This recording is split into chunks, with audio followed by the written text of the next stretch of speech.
அத்தியாயம் 1166. இஷாவுடன் இணைந்து புத்த இனத்தினரை சந்திப்பதற்காக வந்த அகிலனுக்கு வரவேற்பு கொடுப்பதற்காகவே அங்கே ஒரு ஜெல்லி உயிரினம் காத்திருந்தது. அவர்கள் குழுவிலிருந்து யாரை வேண்டுமென்றாலும் தத்தெடுத்து கூட்டிச் செல்லலாம் என்று இஷா முழு விவரங்களை கூறியது.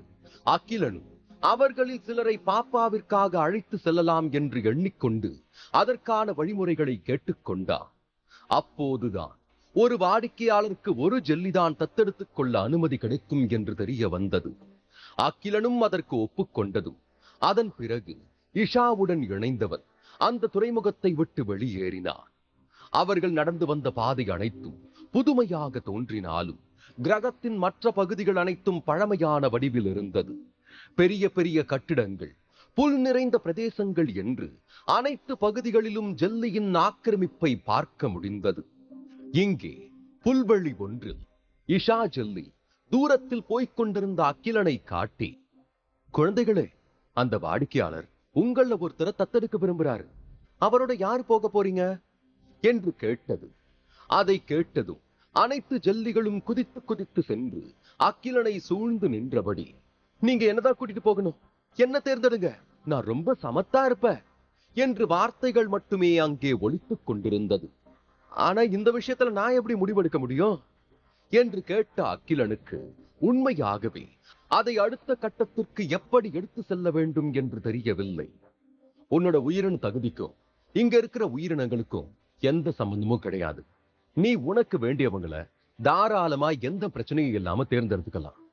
உனக்கு வேணும்னா அவங்க ஆற்றலை மட்டும் சோதிச்சு பார்த்து விரும்பினவங்களை எடுத்துக்கோ என்று இஷா உதவி செய்தாள். உடனே அகிலன் அனைவரின் முகத்தையும் கூர்மையாக கவனிக்க ஆரம்பித்தான். இஷா கூறியது போல் அவனுக்கு ஆற்றல், கவசம் என்று எதை பற்றியும் இந்த இடத்தில் யோசிக்க தோன்றவில்லை. அவனுக்கு தோதாக எது இருக்கிறதோ அதை கூட்டிச் செல்லலாம் என்று மட்டும் எண்ணியவன் அங்கிருந்த சிறிய ஜெல்லியை தேர்ந்தெடுத்தான். அது ஒரு முஷ்டி அளவுள்ள மஞ்சள் நிற ஜெல்லி. அதை தன் உள்ளங்கையில் வைத்து, நான் இவனை எடுத்துக்கிறேன் என்றான். அடுத்த நொடி சுற்றியிருந்த அனைத்து ஜெல்லிகளும் ஏமாற்றத்துடன் அவனை விட்டு வெளியேறி விட்டது. அதைத் தொடர்ந்து அங்கிருந்த மந்திரவாதி என்று அழைக்கப்படும் மூத்த ஜெல்லி அகிலனை நெருங்கியது. உங்க உடம்புல இருந்து ஒரு சொட்டு ரத்தத்தை எடுத்து இவன் தலைமையில வைங்க. அது முழுசா உறிஞ்சப்பட்டதோ நீங்க அவனை தாராளமா அழைச்சிட்டு போகலாம் என்றது. அகிலனும் உடனே அந்த மந்திரவாதி கூறியது போல் செய்ததும் அவனுக்கும் அந்த மஞ்சள் ஜெல்லிக்கும் இடையே திடீரென ஒரு தொடர்பு உண்டானதை உணர்ந்தான். அது அந்த சிறிய உயிரினத்தின் மனதை படிப்பது போல் இருந்தது. உடனே அந்த குட்டி ஜெல்லியும் அகிலனை சுற்றி வந்து தன்னுடைய மகிழ்ச்சியை வெளிப்படுத்தியது. இதுக்கு பேர் என்ன என்று அகிலன் அந்த மந்திரவாதியை கேட்டான். அதற்கு இஷா, நீதான் இனிமே இதுக்கு ஒரு புது பெயரை வைக்கணும் என்றவுடன் அகிலன் சிரித்துக் கொண்டே குமிழி என்று மஞ்சள் ஜெல்லியை அழைத்தான். அவன் குமிழியை ஏற்றுக்கொண்ட பிறகு இஷா அகிலனை அடுத்ததாக மாய கிரகத்திலிருந்து வேறு ஒரு இடத்திற்கு அழைத்து சென்றாள். அவர்கள் ஒரே பாதையில் தொடர்ந்த போது புத்தரின் மிகப்பெரிய ஜெனோஜெனிக் இடத்தை அது சென்றடையும் என்று தெரிந்து கொண்டனர். வழியில் இஷா அகிலனிடம் அவன் கையில் வைத்திருக்கும் குமிழி புத்த சொர்க்கத்தை கடக்க உதவும் என்று கூறினாள். அகிலனுக்கு அதை கேட்டு ஆச்சரியமாக இருந்தது. உடனே அதை பற்றி பல விவரங்களை கேட்டு தெரிந்து கொள்ள ஆர்வம் காட்டினார். ஆனால் இஷா சிந்தனையில் மூழ்கியவளாகவும் அதிகம் பேசாதவளாகவும் ஒரு குறிப்பிட்ட இடத்தை தாண்டும் வரையில் இருந்தாள். அதனால் அகிலனும் அந்த இடத்தில் அவளை தொந்தரவு செய்யவில்லை. புத்தர் இனத்தை பற்றிய குறிப்புப்படி அவர்கள் ரெபேட்டை விட பணக்காரர்கள். மேலும் பல அமைப்புகளை வைத்திருந்ததால் அவர்களுடைய தளம் மிகப்பெரிய புத்த ராஜ்யமாக உருவாகி இருந்தது. இது முயிலன் கூடுக்கு நிகரான ஒரு ஜெனோஜெனிக் விண்வெளி. ஆனால் பல கிரகங்கள் அங்கு இல்லை. வானத்தில் ஒரு துண்டு நிலம் மட்டுமே இருந்தது. அந்த நிலம் இன்னும் ஒரு அமைப்பை விட பெரியதாக இருக்கலாம் என்ற ஒரு கணிப்பு இருக்கிறதே தவிர சரியாக யாருக்கும் தெரியாது. அகிலனும் இஷாவும் அந்த குறிப்பிட்ட இடத்திற்கு வந்து சேர்ந்தவுடன் பெரிதாக தங்களை அறிமுகப்படுத்திக் கொள்ள வேண்டிய நிலையில் இல்லாமல் நேராக உள்ளே நுழைந்தனர். அங்கே அந்த ராஜ்யத்தின் மொத்த அளவையும் பார்க்க முடிந்த அளவு அனைத்துமே திறந்திருந்தது. பல இனங்கள் அந்த நகரத்தை ஆக்கிரமித்திருப்பதற்கான அறிகுறிகளை ஆங்காங்கே பார்க்க முடிந்தது. உண்மையில் அங்கு ஒரு புத்த மக்களை கூட காணவில்லை. அதே சமயம் பலர் அவன் கையில் உள்ள ஜெல்லியை போல் பல வகையான உயிரினங்களை வைத்திருப்பது வியக்கும்படி இருந்தது. அதற்குள் ஈஷா அகிலனிடம், நான் சொன்ன மாதிரி அவங்களோட பேச்சுவார்த்தையை கேட்கறதுக்கு முன்னாடி ஒரு சில முக்கியமான வேலையை செய்ய வேண்டியிருக்கு. அதனால நீ இந்த இடத்த கொஞ்ச நேரம் சுத்தி பார்த்துட்டு நான் சொன்ன புத்த சொர்க்கத்துக்கு வந்து சேர்ந்துடும். அங்க நாம 2 பேரும் மறுபடியும் சந்திக்கலாம் என்று அவனுடைய பதிலை கூட எதிர்பார்க்காமல் கிளம்பி விட்டாள். அவள் போன திசையை வெறித்து பார்த்தவனுக்கு அடுத்து என்ன செய்வது என்று தெரியவில்லை. சிறிது நேரம் குழப்பத்தில் இருந்த அகிலன் பின்பு இஷா கூறியது போல் சுற்றி வர முடிவு செய்தான். அந்த இடம் அவனுக்கு முற்றிலும் புதியது. அதனால் வெகு ஜாக்கிரதையாக ஒவ்வொரு அடியையும் எடுத்து வைக்க வேண்டியிருந்தது. இதுவரை அகிலன் பார்த்திடாத பல விஷயங்கள் அங்கு இருந்ததால் அது அவனுக்கு மிகவும் சுவாரஸ்யத்தை கொடுத்தது. ஒரு நகர தொகுதியின் மூலையில் விசித்திரமான உடையில் ஒரு மனிதன் இருந்தான். உடைந்த மேசைக்கு பின்னால் அமர்ந்து கொண்டு அங்கிருந்த யாருக்கும் புரியாத பலகையை ஏந்தி இருந்தவனுக்கு புகைப்பிடிக்கும் பழக்கம் வேறு இருந்தது. சிறிது நேரத்திற்கு பிறகு அந்த வழியாக ஒரு வயதான புத்தர் மேஜையை கடக்கும் சமயம் அந்த மனிதன் வைத்திருந்த பலகை அவர் தலைமேல் விழுந்து விட்டது. உன்கிட்ட ஒரு வேலையை கொடுத்தா அதை ஜாக்கிரதையா பண்ண தெரியாதா? இப்படிதான் தலை மேல விழுற வரைக்கும் பார்த்துக்கிட்டே இருப்பியா என்று அந்த முதியவர் அவருடைய தலையை தடவிக்கொண்டே அந்த மனிதனிடம் கோபமாக பேசினார். அதற்கு அவன் பதில் கூறாமல் அமைதியாக இருக்கவும் அவனை முறைத்துவிட்டு அவர் கிளம்ப எத்தனித்த சமயம் அவன் பேச ஆரம்பித்தான். சகபுத்தரே, உங்க கண்கள்ல உணர்ச்சிகள் இல்ல. உங்க தலையில இருந்து கருப்பு புகை இன்னும் கொஞ்ச நேரத்துல வெளியே வரப்போகுது. இதுக்கெல்லாம் காரணம் சமீபத்துல உங்களுக்கு நடந்த ஒரு மோசமான நிகழ்வுதான், சரிதானே என்று கேட்டான். அகிலனுக்கு அவர்கள் பேசுவது எதுவும் புரியாவிட்டாலும் இங்கு அவன் கண்ணில் படுபவர்கள் அனைவருமே வித்தியாசமாகத்தான் தெரிந்தனர். அடுத்து அவன் தெருக்களில் இலக்கின்றி அலைந்து கொண்டிருந்தான். அப்பொழுது கூட்டத்தின் நடுவில் ஒரு புத்த பெண்மணியை பார்த்தவனுக்கு அவளுடைய வெண்ணிற ஆடைகளை எங்கோ பார்த்தது போல் பொறிதட்டியது. சரியாக அதே நேரத்தில் அந்த பெண்ணும் அகிலனை பார்த்து சிரித்தபடி அருகில் வந்தாள். அப்பொழுதுதான் அகிலனுக்கு அது திஷானி என்று அடையாளம் தெரிந்தது. அன்று அவர்கள் கிரகண கிரகத்திற்கு வந்தபோது அவன் சரியான விதத்தில் நடந்து கொள்ளாத காரணத்தால் அவள் இப்பொழுது அவர்களுடைய கிரகத்தில் எப்படி நடந்து கொள்ளப் போகிறாள் என்று அகிலனுக்கு கேள்வி எழுந்தது. ஆனால் திஷானி எதையும் காட்டிக்கொள்ளாமல், தலைவர் அகிலன் எப்படி இருக்கீங்க என்று சிரித்துக் கொண்டே கேட்டாள். அது அவனுக்கு சற்று நிம்மதியாக இருந்ததால், நல்லா இருக்க என்று கூறினான். இதுதான் நீங்க முதல் முறையா இந்த இடத்துக்கு வரீங்கன்னு நினைக்கிறேன். உங்களுக்கு ஆட்சேபனை இல்லைன்னா எங்க ராஜ்யத்தை சுத்தி காட்ட நான் தயாரா இருக்கேன் என்று கேட்டவுடன் மறுப்பேதும் கூறாமல் அகிலனும் ஒத்துக்கொண்டான். திஷானியை பின்தொடர்ந்து சென்றவனுக்கு அனைத்தும் விசித்திரமாக இருந்தது. ஏனென்றால் ஊரில் பல பேர் அவர்களை கடந்து சென்ற போதிலும் யாரும் அவளுக்கு நின்று மரியாதை செலுத்தியது போல் தெரியவில்லை. அன்று அவனுடைய இடத்திற்கு மலர் புத்தா, சோகமன், கருப்பு பாறை என்று அனைவரும் வந்திருந்த சமயம் எல்லோரும் திஷானியை மிகவும் மரியாதையாக நடத்தியதை பார்த்திருக்கிறான். அப்படி இருக்கும் பொழுது இங்கே எல்லோரும் கண்டும் காணாதது போல் சென்றது அவனுக்கு ஆச்சரியமாக இருந்தது. அகிலன் என்ன நினைக்கிறான் என்று புரிந்து கொண்ட திஷானி, இங்க இருக்கிற மக்கள்லாம் பிரபலங்களுக்கு அதிக ஆர்வமோ தனித்துவமோ கொடுக்க மாட்டாங்க. அதே மாதிரிதான் நானும் வெளியே வந்தா எனக்கான தரவரிசையை முன்னிறுத்தி எதையும் சாதிக்க மாட்டேன் என்று புரிய வைத்தாள். அகிலன் அவள் கூறியதற்கு தலையசைத்து விட்டு, இங்க சுவாரஸ்யமான அடையாளங்கள், இடங்கள்னு ஏதாவது கண்டிப்பா இருக்கும்னு நான் நம்புறேன். அங்கே என்ன கூட்டிட்டு போக முடியுமா என்று கேட்டான். கண்டிப்பா கூட்டிட்டு போறேன். அதுக்கு முன்னாடி நீங்க என்ன திஷானின்னு பேர் சொல்லிதான் கூப்பிடணும். அதுக்கு சம்மதம் தெரிவிச்சா மட்டும்தான் நான் உங்க கூட வருவேன் என்றார். அகிலனுக்கு அவளுடைய சகஜமான பேச்சு வழக்கு மிகவும் பிடித்திருந்தது. அதனால் பெரிதாக அலட்டிக் கொள்ளாமல் அதற்கும் சம்மதம் தெரிவித்தான்.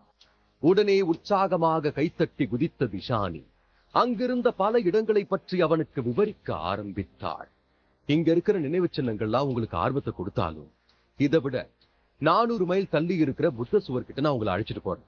ஏன்னா பாதி தெய்வமாக்கப்பட்ட புத்தராஜா பார்வையிட்ட இடம் அது என்று கூறினார். அக்கிலனுக்கும் அவளிடமிருந்து நிறைய விஷயங்களை தெரிந்து கொள்ள முடியும் என்று தோன்றிய காரணத்தால் தன்னை பேர் சொல்லி அழைக்க கூறினார். அதனால் இருவருக்கும் நல்ல நட்பு பாலம் உருவாகி நன்றாக பேச முடிந்தது.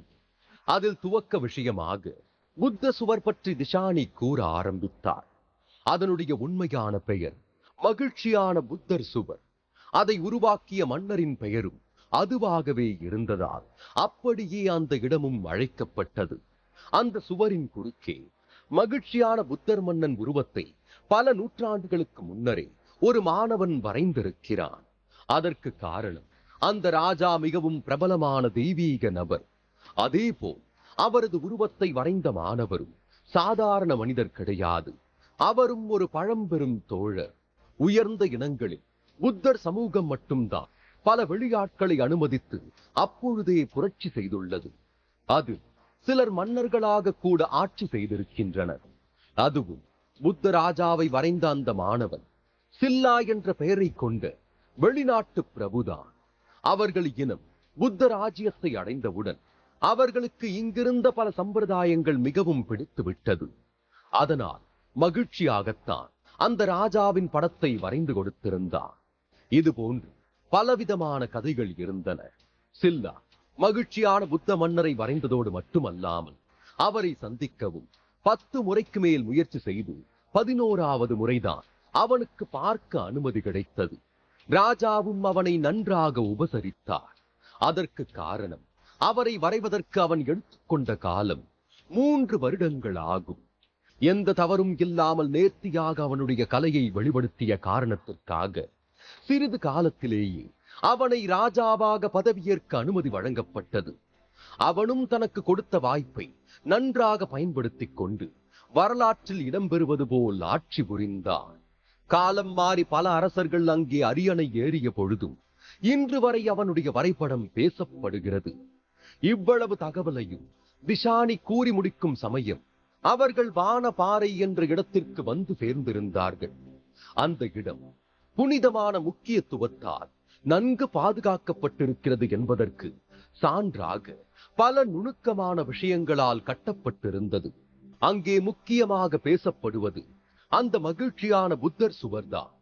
அக்கிலன் அங்கு வரையப்பட்டிருந்த உருவத்தை பார்த்தவுடன் மிகவும் ஆச்சரியப்பட்டான்.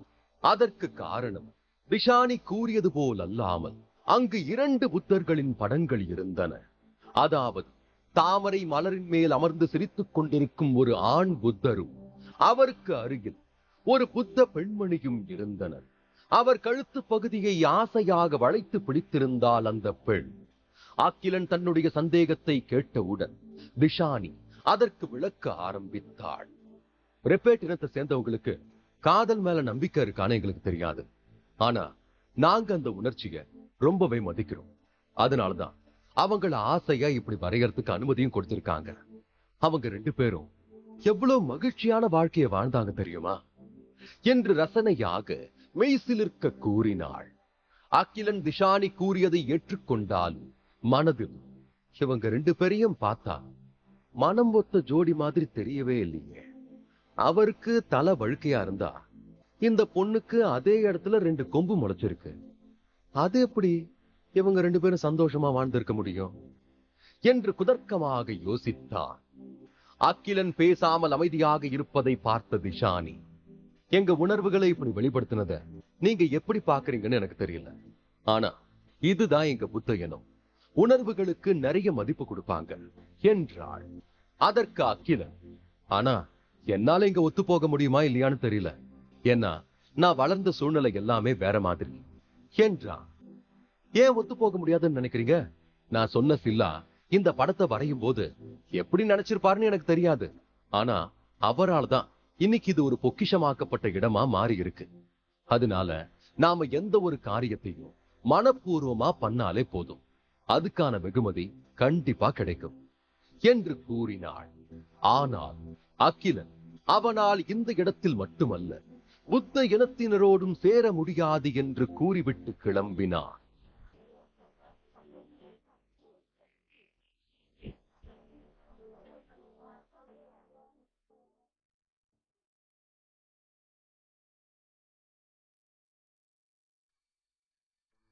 அத்தியாயம் 1167. அகிலன் திஷானியுடன் வான்பாறை என்ற இடத்திற்கு வந்து சேர்ந்ததும் அங்கு வரையப்பட்ட 2 புத்தர்கள் ஓவியத்தை பார்த்தான். திஷான் அதில் இருப்பது மகிழ்ச்சியான புத்த ராஜா மற்றும் அவரது மனைவியின் காதலான புகைப்படங்கள் என்று கூறியதும் அவனுக்கு சற்று நெருடலாக இருந்தது. ஏனென்றால் அவன் இந்த கிரகத்திற்கு வந்தது தனக்கு தெரியாத விஷயம் ஏதாவது இருந்தால் அதை கற்றுக்கொள்ளலாம் என்று நினைத்துதான். அதனால் திஷானி கூறியது அனைத்தும் தேவையில்லாத விஷயம் போல் தோன்றியது. அதனால் உடனே நான் இந்த இடத்துக்கு ஒத்து போக மாட்டேன்னு நினைக்கிறேன் என்று கூறிவிட்டான். ஆனால் அவளும் விடாமல் அங்கிருந்த படத்தை உற்று கவனித்தால் கண்டிப்பாக பல விஷயங்களை கற்றுக்கொள்ள முடியும் என்று கூறினாள். அகிலனும் முயன்று அந்த சுவரை ஆராய்ந்து பார்த்தான். அப்படியிருந்தும் அவனால் எதையும் புரிந்து கொள்ள முடியவில்லை. உடனே ஒரு வரட்டு புன்னகையை சிந்தியவன், என்னால எதையும் சேகரிக்க முடியல, நான் கிளம்புறேன் என்று அந்த இடத்தை தாண்டி நடக்க ஆரம்பித்து விட்டான். உடனே அவனை தடுத்து நிறுத்திய திஷானி, நீங்க அந்த படத்துல இருந்து ஏதாவது ஒரு விஷயத்தை கத்துக்கணும்னு உண்மையா ஆசைப்பட்டா அதுக்கு நான் கண்டிப்பா வழி பண்ணி கொடுக்கிறேன் என்றாள். அதற்கு அகிலனும் யோசனையாக தலையாட்டி வைத்தான். உடனே திஷான் சந்தோஷமான முகத்துடன், என்னோட கண்களை பாருங்க, அதுல உங்களுக்கு என்ன தெரியுதோ அப்படியே மறைக்காம வெளிப்படையா சொல்லணும், சரியா என்று அவன் முன் வந்து சட்டமாக நின்று கொண்டாள். அகிலன் அவள் கூறியது போல் கண்களை மட்டுமே பார்த்தான். அதில் ஒருவித அசைவுகளை தாண்டி அவளுடைய அழகைத்தான் ஆராதிக்க தோன்றியது. ஒரு சில நொடிகள் அதே நிலையில் இருந்தவன் பின் ஒருவாறு தன்னை சுதாரித்துக் கொண்டு அவளை கண் சிமிட்டாமல் பார்த்தான். அப்போதுதான் அவள் பார்வையாலேயே தன்னை உறிஞ்சுவது போல் அவனுக்கு ஒரு உணர்வு தோன்றியது. அவள் கண்களின் பிரதிபலிப்பு அவன் தன்னை தெளிவாக பார்த்தான். அப்பொழுது அங்கே ஒரு நிழல் விசித்திரமாக இருப்பது போல் அவனுக்கு தோன்றியது. அதாவது அகிலனும் அவனைப் போலவே இன்னொரு ஆடையற்ற அகிலனும் அவள் கண்களில் தெரிந்தான். அதை பார்த்த உடனே யாரோ ஒருவர் தலையில் ஓங்கி அடித்த உணர்வு அகிலனுக்கு ஏற்பட்டது. பல எண்ணங்கள் ஒரே அடியாக அவன் மனதில் விரைந்தன. அதில் எல்லாமே அவனை முகம் சுழிக்க வைக்கும் காட்சிகள் தான். இங்கே திஷானி அகிலன் கண்கள் தன்னை மட்டுமே பார்க்கும் விதத்தில் நின்று கொண்டிருந்தாள். அவளுடைய கண்களில் இருந்து கண்ணீர் கூட வர ஆரம்பித்து விட்டது. ஆனால் அவர்கள் பார்வை பரிமாற்றம் மட்டும் இன்னும் நிற்கவே இல்லை. ஒரு கட்டத்தில் அவன் பார்த்துக் கொண்டிருந்த திஷானி இன்னொரு கதையை கூற ஆரம்பித்தாள். இங்க படத்துல இருக்கிற ராணி தன்னோட காதலை காட்டுறதுக்காக முதல்ல ராஜா கிட்ட உண்மையான அன்போடு தான் வாழ்ந்துகிட்டு இருந்தா. ஆனா காலம் போன போக்குல ராஜாவோட நடவடிக்கைகள்ல நிறைய மாற்றங்கள் தெரிய ஆரம்பிச்சது. அப்ப அந்த ராணி என்ன பண்ணாங்கன்னு தெரியுமா? அவரை வசியம் பண்ணி அவரை மயக்கிட்டாங்க. அது ராஜாவுக்கு தெரிய வந்து அதை அவர் தடுக்க எவ்வளவு முயற்சி பண்ணார். ஆனா அவரால் எதுவுமே பண்ண முடியல. கடைசியில ராணியோட சூழ்ச்சியில மாட்டிக்க வேண்டியதா போயிடுச்சு.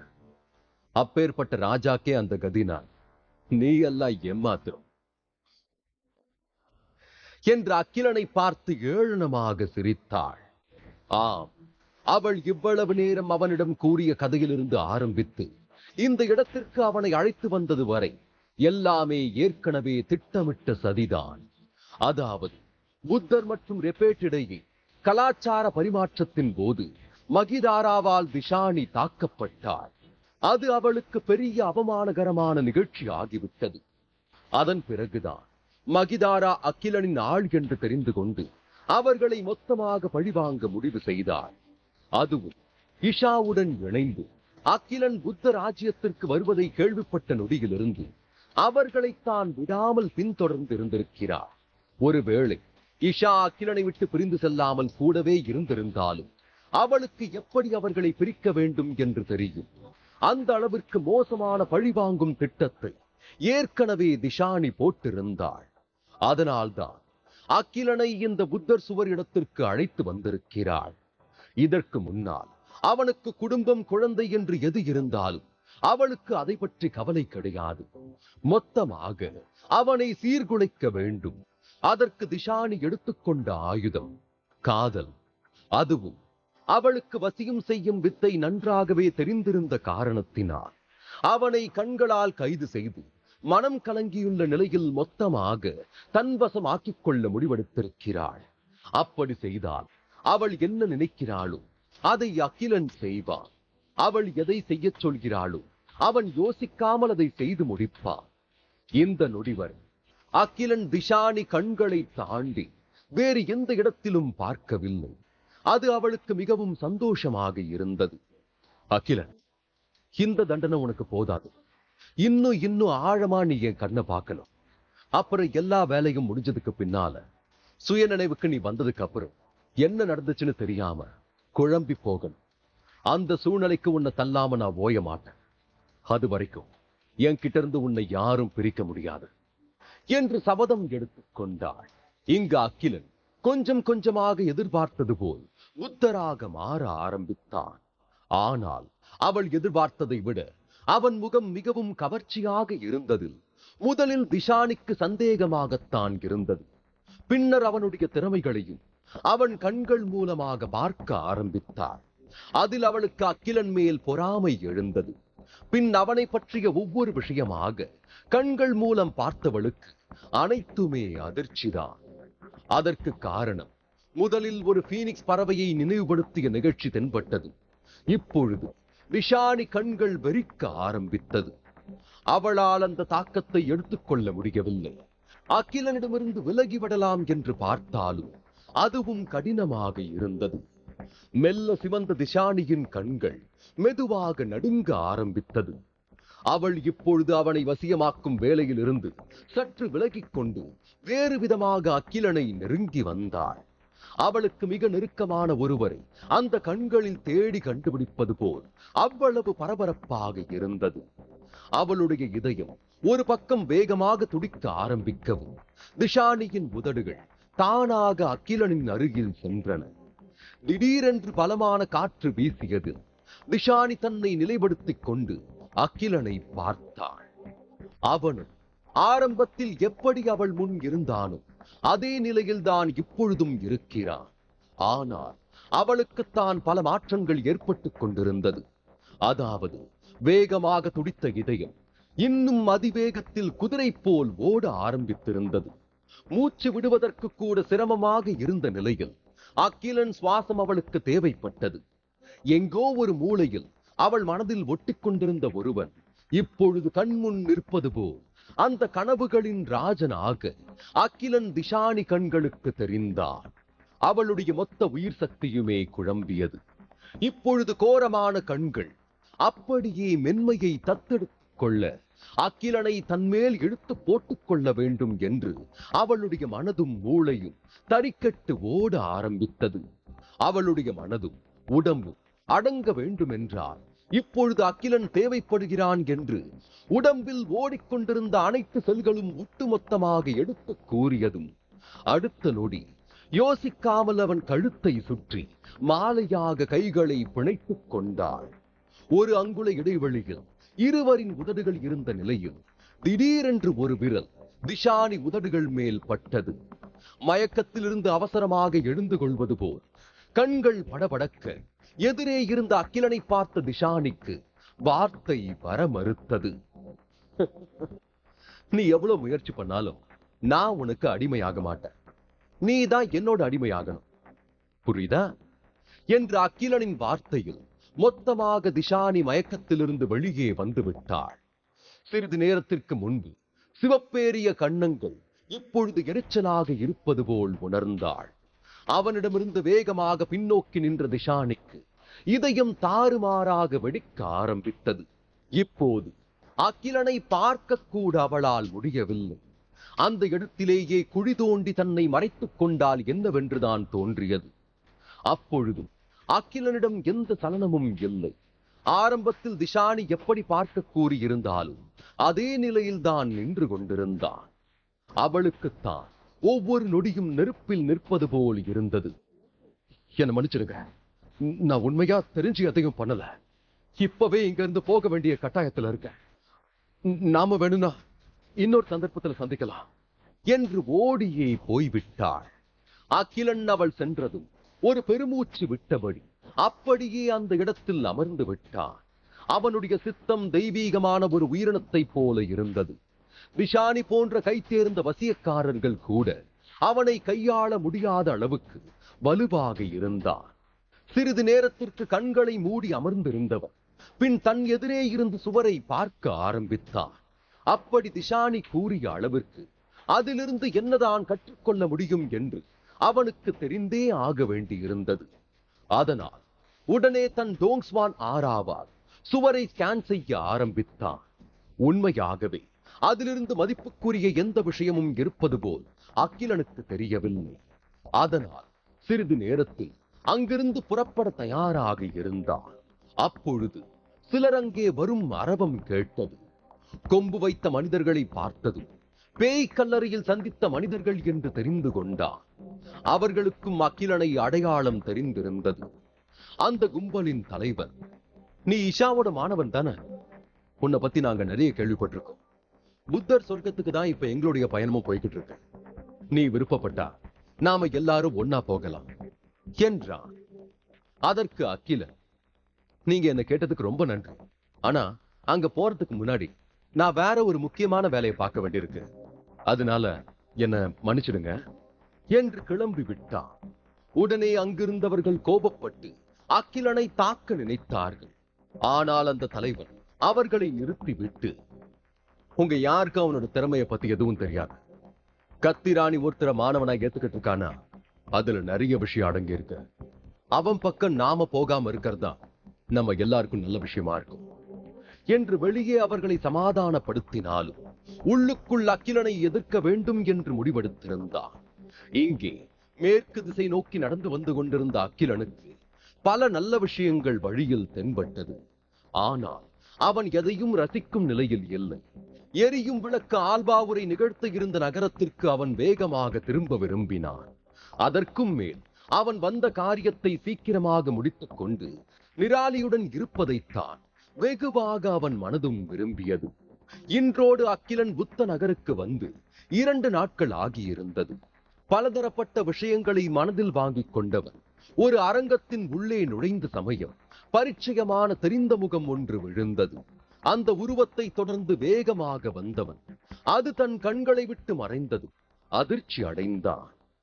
காட்டு ராஜா புத்த நகரத்துல என்ன பண்றாரு? அவருக்கு இங்க என்ன வேலை? அதுவும் இந்த இடத்துல நின்னுகிட்டு இருந்தவரு எப்படி திடீர்னு காணாம போவாரு என்று கண்களை 4 பக்கமும் சுழல விட்டு தேட ஆரம்பித்தான். ஆனால் அவன் கண்ணில் சிக்காமல் காட்டு ராஜா மறைந்ததும் ஒருவேளை தன்னுடைய பிரம்மையாக இருக்கலாம் என்று எண்ணி வேறு வேலையை பார்க்க ஆரம்பித்து விட்டான். 2 நாட்களாக அவன் இஷாவை பார்க்கவில்லை. அதேபோல் தங்குவதற்கு சரியான இடமும் கிடைக்காத காரணத்தினால் இன்று எப்படியாவது ஒரு இடத்தை கண்டுபிடித்து விட வேண்டும் என்று எண்ணிக்கொண்டான். அதில் அவனுக்கு இன்னொரு அசௌகரியமும் ஏற்பட்டது. அது அந்த நகரம் முழுவதும் தங்கத்தால் ஜொலித்த விதம்தான். அதன் சிறப்பு பார்ப்பதற்கு அழகாக இருந்தாலும் இன்னொரு பக்கம் பயமுறுத்துவதாகவும் இருந்தது. எல்லா இடத்திலும் புத்தரின் சிலைகளை வைத்திருந்தனர். அகிலன் மனதளவில் இங்கிருந்து எப்பொழுது கிளம்புவோம் என்ற அளவுக்கு வந்துவிட்டான். ஒருவேளை தனியாக வந்திருந்தால் எப்பொழுதோ சென்றிருக்க வாய்ப்பிருக்கிறது.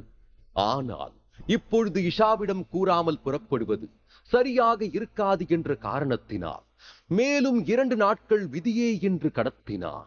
வந்த முதல் நாள் அப்படியே தெருவில் விட்டுச் சென்றவளை நினைத்து இப்பொழுது அகிலனுக்கு கோபமாக வந்தது. எதுவும் செய்ய முடியாத நிலையில் இன்னும் அதே தெருக்களில் தான் சுற்றிக் கொண்டிருந்தார். அப்பொழுதுதான் மக்கள் எரியும் விளக்கு ஆல்பாவின் உரையை பற்றி பேச ஆரம்பித்திருந்தார்கள். அதிலிருந்து அகிலனுக்கு தெரிந்த ஒரு விஷயம் என்னவென்றால், யார் வேண்டுமென்றாலும் அந்த உரையை கேட்கலாம், அதில் பெரிதாக விஷயம் எதுவும் இல்லை என்பதுதான். அதனால்தான் இஷா அன்று அகிலனை புத்த சொர்க்கத்திற்கு போகச் சொல்லி இருக்கிறாள் என்று புரிந்து கொண்டான். அதன் பிறகு அவனுடைய பயணம் புகழ்பெற்ற புத்தர் பாதையில் செல்ல ஆரம்பித்தது. அது நேராக எரியும் விளக்கு ஆல்பாவின் அரண்மனைக்கு எதிரே இருக்கும் வழி. கிட்டத்தட்ட அந்த சிறிய பாதையை கடப்பதற்குள் 3000 தங்க புத்தர் சிலைகளை அகிலன் பார்த்திருப்பான். அவன் நினைத்தது போல் அல்லாமல் ஒவ்வொரு புத்தரும் ஒரு உலகத்தை பறைசாற்றுவது போல் தோன்றியது. அப்படி என்றால் புத்தர்கள் தான் இங்கே அதிகப்படியாக வாழ்ந்திருக்கிறார்களா என்ற கேள்வியும் எழுந்தது. ஏனென்றால் 3000 உலகங்கள் என்று பார்த்தால் புத்தரின் உயிரணு கலையும் அதில் தேர்ந்திருக்க வாய்ப்பிருக்கிறது. அதே யோசனையோடு நடந்து வந்தவனை குமிழிதான் குதித்து தன்னிலை அடையச் செய்தது. இஷா கூறியது போல் குமிழி எந்த இடத்தில் அவனுக்கு உதவியாக இருக்கும் என்று அதையும் கவனிக்க ஆரம்பித்தான். அன்று இஷாவின் வடிவத்தை பிரதிபலித்த ஜெல்லியின் தன்மையை அடைவதற்கு குமிழிக்கு கண்டிப்பாக இன்னும் சில ஆண்டுகள் பிடிக்கும். அது நடக்க அதற்கு ஆற்றல் தேவைப்படும் பட்சத்தில் தன்னுடைய பங்கும் அதில் இருக்க வேண்டும் என்று அகிலன் நினைத்துக் கொண்டான். அவன் வந்து சேர்ந்த இடத்தில் பல இனத்தினர் இருந்தனர். அகிலன் எல்லோரையும் பார்த்தவனுக்கு ஒரு இடத்தில் அப்படியே கண்கள் நிலைக்குத்தி நின்று விட்டது. அதற்கு காரணம் இறகு.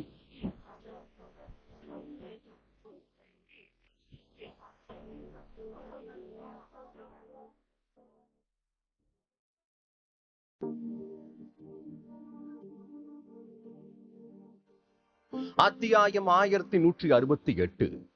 அகிலன் இந்த மனிதர்களை பார்த்தவுடன் மிகவும் நெருக்கமான உறவை பார்த்தது போல் உணர்ந்தான். அவன் சந்தோஷப்பட்டதற்கு காரணம் இரகர்கள் உயர்மட்டத்திலிருந்து அகற்றப்பட்டு விட்டனர் என்று வெகு காலத்திற்கு முன்னதாகவே அவன் கேள்விப்பட்டிருந்தான். அப்படி இருக்கும் பொழுது அவர்கள் இந்த புனித சொர்க்கத்திற்கு வருகை தந்த விஷயம் உண்மையாகவே நல்லதாக தோன்றியது. அங்கிருந்த இரகர்கள் யாராவது தனக்கு தெரிந்தவர்கள் இருக்கிறார்களா என்று அகிலன் பார்த்தபோது அவன் கண்ணுக்கு ஹைரின் தெரிந்தாள். எல்லாருமே இந்த சொர்க்க இடத்தை ரொம்ப பெரிய விஷயமா எடுத்துட்டு வந்திருக்காங்கன்னா கண்டிப்பா இங்க ஏதோ முக்கியமான ஒண்ணு நடக்க போகுதுன்னு அர்த்தம். ஆனா நான் இங்க சுத்தி பார்த்த 4 நாட்களுமே எதுவுமே சுவாரஸ்யமா இல்லையே. அப்ப எதுக்கு இவ்வளவு பேர் இங்க வந்திருக்காங்க என்று யோசித்தான்.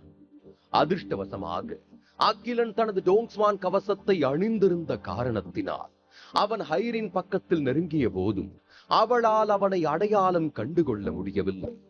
ஒருவேளை தெரிந்திருந்தால் அப்பொழுது அவளுடைய மொத்த கோபத்தையும் காட்டியிருக்க வாய்ப்பிருக்கிறது. அவளை தாண்டி பசுவின் தலையுடன் ஒரு மனிதனை அகிலன் பார்த்தான்.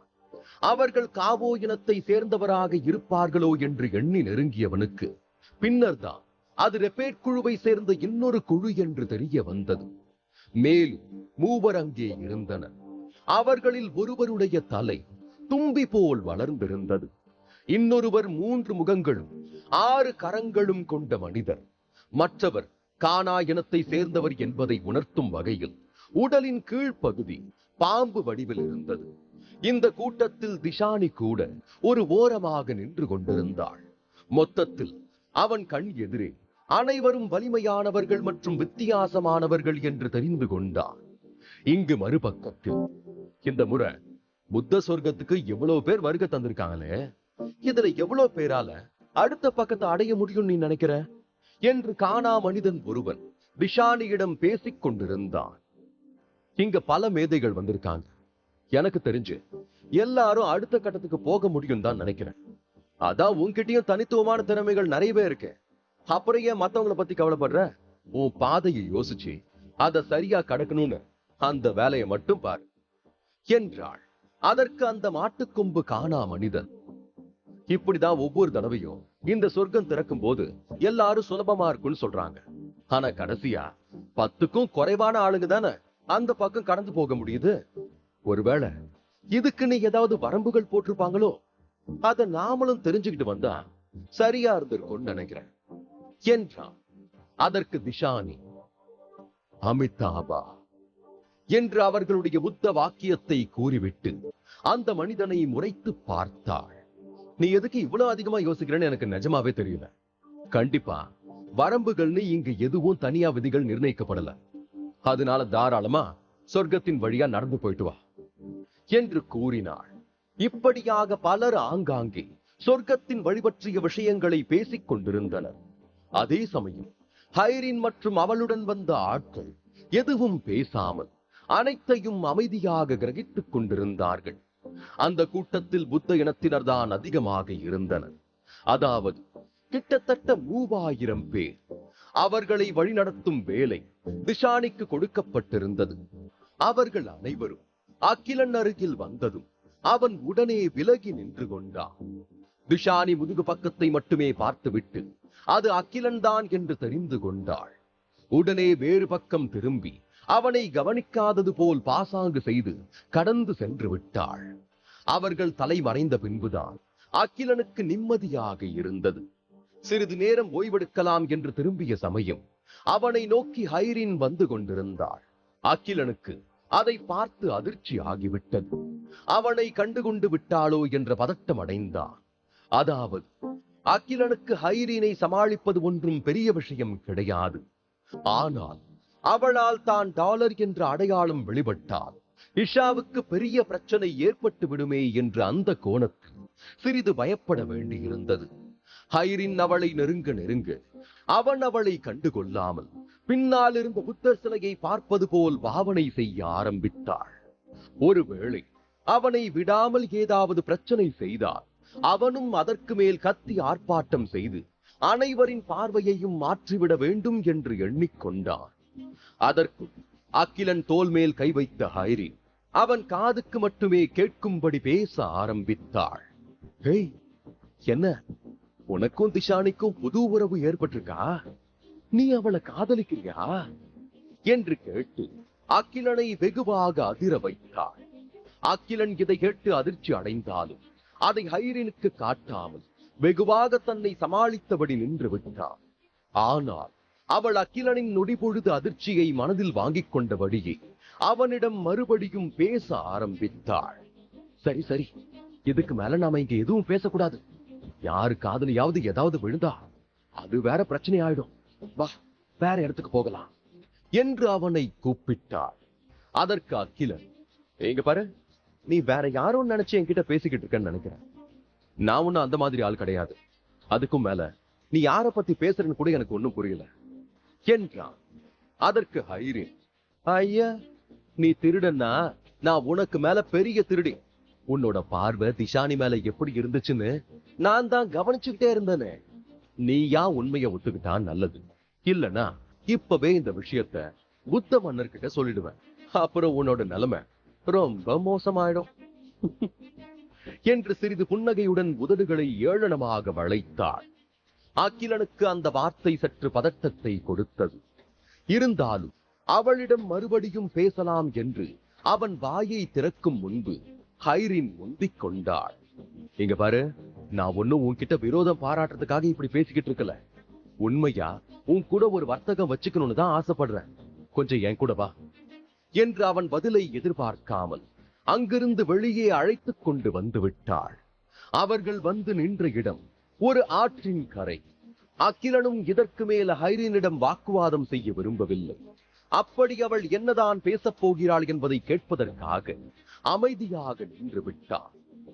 எனக்கென்னவோ உனக்கும் திஷானிக்கும் இருக்கிற உறவு முறையை பார்த்தா உனக்கு புத்த சொர்க்கத்துக்கு போற எல்லா ரகசியமும் தெரிஞ்சிருக்கும்னு நினைக்கிறேன் என்று ஆரம்பித்தாள்.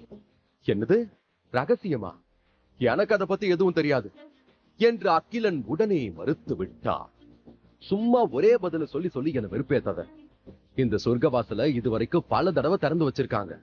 அதுக்குள்ள நடந்து போறதுக்காகவே பல உயரடுக்குகள் இங்க வருவாங்க. ஆனா அதுல 10 பேர் மட்டும்தான் அடுத்த பக்கத்தை கடந்து போக முடியும். அப்படின்னா அதுக்கு என்ன அர்த்தம்? அதுக்குள்ள ஏதோ ஒரு ரகசியம் இருக்குன்னு தானே. இப்ப எனக்கு உன்னை பத்தின விஷயம் எல்லாம் தெரியணும்னு எந்த அவசியமும் இல்ல. அதுக்கு பதிலா நீ உள்ள போகும்போது என்னையும் கூட கூட்டிட்டு போயிடு. அது போதும். சந்தோஷமா எனக்கு தேவையானதை பண்ணிக்கிட்டு உங்க விஷயத்தையும் யார்கிட்டயும் சொல்லாம மறைச்சிட்டேன், சரியா என்றாள். அகிலனுக்கு அவள் பேசுவது அனைத்தையும் பொறுத்துக் கொள்ள முடிந்தாலும் வார்த்தைக்கு வார்த்தை திஷானியுடன் சேர்த்து வைத்து கற்பனை செய்வது பிடிக்கவில்லை. இங்க பாரு, நீ முதல்ல நான் சொல்ல வர விஷயத்த காது கொடுத்து கேளு. எனக்கும் திஷானிக்கும் எந்த உறவு முறையும் இல்லை. சொல்ல போனா இது வரைக்கும் ஒரு 2 தடவை தான் பார்த்து பேசியிருப்போம் என்றான். அதை கேட்டு ஹைரினுக்கு கோபம் வந்து விட்டது. உன்கிட்ட பொறுமையா பேசுறது என்னோட தப்புதான். நான் இப்பவே இந்த விஷயத்த புத்த மன்னர்கிட்ட எடுத்துட்டு போறேன், அப்புறம் பார்க்கலாம் என்று வேகமாக நடக்க ஆரம்பித்தாள். உடனே அகிலன் சாவகாசமாக கைத்தட்டி நின்றபடி, ஆமா, இப்ப அவருக்கு தெரிஞ்சா மட்டும் என்ன ஆகும் என்று சத்தமாக கேட்டான். உடனே ஹைரின் நடப்பதை நிறுத்திவிட்டு, ஏய், இவங்கள பத்தி உனக்கு என்ன தெரியும்னு இவ்வளவு தைரியமா பேசிக்கிட்டு இருக்க? இவங்களுக்கு எல்லா சம்பிரதாயமும் ரொம்ப முக்கியம். அதுவும் புத்தர் இனத்துல கல்யாணத்துக்குன்னு ஒரு பெரிய முறையே வச்சிருக்காங்க. அவங்கள பார்த்துதான் பிரபஞ்சத்துல உள்ள பல உயிரினங்களும் குடும்பமா சந்தோஷமா வாழ்ந்துட்டு வராங்க. இப்ப நான் சொன்ன புத்தராஜா பிரபலமானதுக்கு முக்கியமான காரணமே திஷானிதான். அவளோட ஒவ்வொரு அசைவையும் அவர் கூர்மையா கவனிச்சுக்கிட்டு இருப்பாரு. அப்படி இருக்கும்போது உன்னோட விஷயம் அவர் காதுல விழுந்தா என்ன நடக்கும்னு தெரியுமா? மொத்தமா இங்கேயே உனக்கு சமாதி கட்டிடுவாங்க. அதுக்கப்புறம் நீ கடைசியா பார்த்த உலகம் இதுவாதான் இருக்கும் என்று பயம் காட்டினாள். அகிலனுக்கு ஹைரின் சொன்ன தகவல்கள் அனைத்தும் சுவாரஸ்யமாக இருந்ததே தவிர எதற்கும் பயந்தது போல் தெரியவில்லை. அதற்குள் ஹைரின், உனக்கு ஒரே ஒரு உண்மையை சொல்றேன். இங்க புத்த இனத்தினரை எல்லாரும் தலையில தூக்கி வச்சு கொண்டாடுறாங்க. ஆனா எனக்கு அவங்களை எப்பவும் பிடிக்காது. அத மனசுல வச்சுக்கிட்டு கடைசியா உனக்கு ஒரே ஒரு வாய்ப்பு கொடுக்க, என்ன உன் கூட ஒழுங்கா கூட்டிட்டு போயிடு, அது போதும் என்றாள். அதற்கு அகிலன், இவ்வளவு நேரமா என்கிட்ட பேசிக்கிட்டு இருக்கியே, நான் யாருன்னு உனக்கு தெரியுமா என்று கேட்டான். நீ யாரா இருந்தா எனக்கு என்ன கவலை? இருந்தாலும் உன்னை கூர்ந்து கவனிச்சு பார்த்தா கீழ்மட்டத்துல இருக்கிற விஸ்கவுண்ட் யார் வேணாலும் சரியா சொல்லிடுவாங்க. அதுக்கும் மேல நீ எவ்வளவு பெரிய பிரபலமா இருந்தாலும் புத்த இனத்தினர் உன்னை அவங்க கூட்டத்துல சேர்த்துக்கிறது கொஞ்சம் கஷ்டம்தான் என்று நக்கலாக கூறினார். அதற்கு அகிலன் சிரித்துக் கொண்டே, நான் கத்தி ராணின்னு எல்லாரும் மரியாதையா அழைக்கிற இஷாவோட மாணவன். எனக்கும் திஷானிக்கும் நீ நினைக்கிற மாதிரி எந்த சம்பந்தமும் கிடையாது. நான் முன்ன சொன்ன மாதிரி இப்பதான் நான் அவங்களை 2வது முறையா சந்திக்கிறேன், அவ்வளவுதான் என்று நிதானமாக புரிய வைத்தான். ஹைரின் அகிலன் கண்களை தான் பார்த்து கொண்டிருந்தாள். அவளுக்கு அவன் 1% கூட பொய் கூறவில்லை என்று மனதார தோன்றியது. இருந்தாலும் அவனை அப்படியே விட்டுவிட மனம் இல்லாமல் பேசி முடித்தவுடன் நடந்து போய்கொண்டிருந்தவன் வழியை மறைத்தபடி நின்றாள்.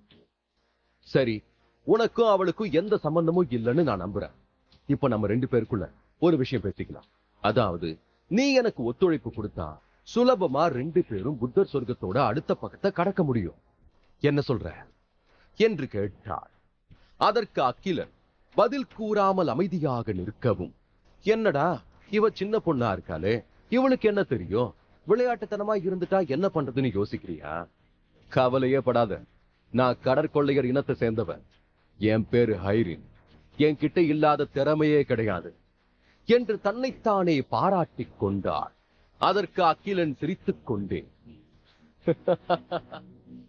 ஆமா, அதான் உனக்கே இவ்வளவு திறமை இருக்க, அப்புறம் எதுக்காக கொஞ்ச நேரத்துக்கு முன்னாடி திஷானி பேரை வச்சு என்ன மிரட்டின என்று கேட்டான். அதுல என்ன தப்பு இருக்கு? என்னதான் நமக்கு அதிகமான திறமை இருந்தாலும் கூடவே இன்னும் சிலரோட உதவி கிடைச்சா சுலபமா நம்ம இலக்கு அடையலான்னுதான் நான் அப்படி பேசினேன். மத்தபடி எனக்கு என் மேல எக்கச்சக்க நம்பிக்கை இருக்கு என்று கூறினாள்.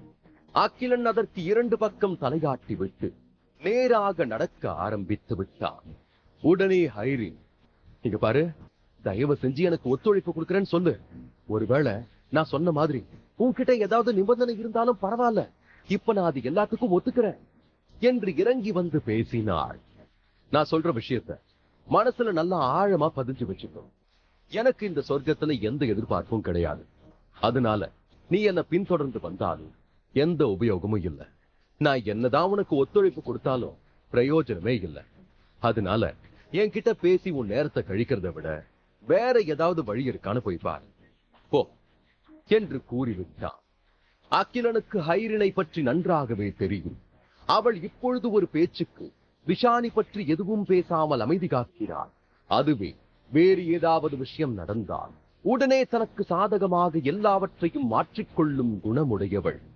அதனால் எந்த காரணத்தை கொண்டும் அகிலனுக்கு விஷானி சம்பந்தமாக நடக்காத ஒரு பிரச்சனையில் மாட்டிக்கொள்ளக் கூடாது என்று தீர்க்கமாக தோன்றியது. அதனால்தான் இப்பொழுதே ஹைரினிடமிருந்து விலகிக் கொள்கிறான். ஆனால் அவள் விடுவதாக இல்லை. இங்க பாரு, நீ மட்டும் என் சொல்படி ஒழுங்கா கேட்டு நடந்தா உனக்கு இதை நான் பரிசா கொடுப்பேன் என்று தன் கைகளை பிரித்து மாத்திரை வடிவில் உள்ள ஒரு பொருளை காட்டினாள். அது உள்ளங்கை அளவுதான் இருந்தது. அரிசி தானியங்களை விட சிறிய அளவை கொண்ட ஒரு பலகையில் பல எழுத்துக்கள் பொறிக்கப்பட்டிருந்தன. இது என்ன என்று அகிலன் கேட்டவுடன் ஹைரின் பற்களை கோபமாக அரைத்தபடி, உண்மையாவே இத பத்தி உனக்கு தெரியாதா என்று கேட்டாள். ஹே, நிஜமா தெரியாது, சொல்லு என்று அவன் கூறிய விதமே முதல் முறை பார்க்கிறான் என்று புரிந்து கொண்ட ஹைரின் அதை பற்றி விளக்க ஆரம்பித்தாள். இதுக்கு பேரு மெய்நிகர் மாத்திரை. மர்மமான இனத்தோட உயிரணு கலையை வச்சுதான் இதை உருவாக்கியிருக்காங்க. புத்தர் இனத்து ஆளுங்க கிட்ட இந்த மெய்நிகர் மாத்திரை கிடைச்ச நொடி அவங்க மேலும் பல உயிரணு கலைகளை கொண்டு வந்தாங்க. அப்புறம் பல ஆண்டுகள் கழிச்சு கடற்கொள்ளையர் ஆளுங்க கிட்ட இது வந்து சேர்ந்துச்சு. இப்ப வரைக்கும் யாருக்கும் இந்த ரகசியம் தெரியாது. அதனாலதான் சொல்றேன், நீ என்கிட்ட நல்ல விதமா ஒத்துழைப்பு காட்டுனா உனக்கு இந்த பொக்கிஷத்தை உடனடியா கொடுத்துடுறேன் என்று கூறினாள். அது இருக்கட்டும், இது உண்மையான பொருளா இல்லையான்னு நான் எப்படி நம்புறது? நீ சொல்ற கதை மாதிரி இதுவரைக்கும் நான் எதுவும் கேள்விப்பட்டதே இல்லையே என்று அகிலன் கூறிவிட்டான். உடனே ஹைரின், நீதான் கத்திராணியோட மாணவன்னு சொன்னியே, அவங்க கிட்ட என்ன கூட்டிட்டு போ. இத காட்டி நான் எல்லா விஷயத்தையும் அவங்க கிட்ட சொல்றேன். அவங்க நம்புனா அப்ப நீ ஏத்துப்பதான என்று கேட்டாள். உடனே அகிலனும், சரி, இது உண்மையான பொருளா இருக்கிற பட்சத்துல நான் கண்டிப்பா உன் கூட சேர்ந்து சொர்க்கத்தை கடந்து போக ஒத்துக்கிறேன் என்று ஒரு வழியாக சம்மதம் தெரிவித்து விட்டான்.